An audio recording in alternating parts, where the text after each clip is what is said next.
بسم اللہ الرحمن الرحیم۔ السلام علیکم۔ سعودی عرب اور دیگر عرب ممالک نے وبائی مرض کرونا کی جو بدلتی ہوئی صورتحال تھی اسی بنیاد پر انٹرنیشنل پروازوں کے لیے فوری طور پر پابندی لگا دی تھی۔ اس پابندی سے تقریباً یورپی ممالک اور تمام خلیجی ممالک میں روابط، زمینی رستے ہوں، سمندری رستے ہوں یا فضائی رستے ہوں، وہ تمام کے تمام بند ہو گئے تھے، اور تمام کے تمام جو بھی ایشیائی ممالک ہیں ان سے بھی انٹرنیشنل پروازوں پر سعودی حکومت نے مکمل پابندی لگائی ہے۔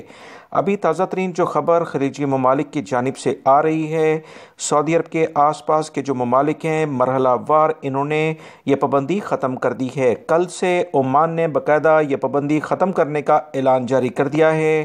عمان کے کل سے تمام زمینی رستے، سمندری رستے اور فضائی رستے یعنی کہ تمام ایئر لائنز بحال ہو جائیں گی۔ ایک اور اہم خلیجی ملک کی جانب سے بھی خوشخبری آ گئی ہے جس کا نام کویت ہے۔ انہوں نے بھی کہا ہے کہ 1 جنوری ہمارا آخری دن ہے، اس کے بعد سے 2 جنوری سے بروز ہفتہ تمام زمینی رستے، سمندری رستے اور فضائی انٹرنیشنل پروازوں کو بحال کر دیا جائے گا۔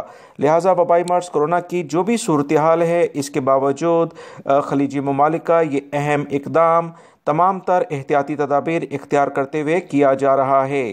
سعودی حکومت نے بھی پہلے 1 ہفتے کے لیے جو پابندی لگائی تھی اس میں 1 ہفتے کا مزید کل جو اعلامیہ جاری ہوا تھا اس میں اضافہ کیا گیا تھا۔ 1 ہفتے کے بعد بہت زیادہ امید ہے کہ انشاءاللہ تمام تر احتیاطی تدابیر اختیار کرتے ہوئے دیگر خلیجی ممالک کی طرح سعودی حکومت کی جانب سے بھی کوئی اچھا اعلان آ جائے گا۔ سعودی حکومت تمام تر پہلوؤں کو مد نظر رکھتے ہوئے اہم فیصلہ انشاءاللہ کرے گی، تو اس بارے میں جیسی دوستوں اطلاعات آئیں گی آپ تمام بھائیوں سے شیئر کر دی جائیں گی۔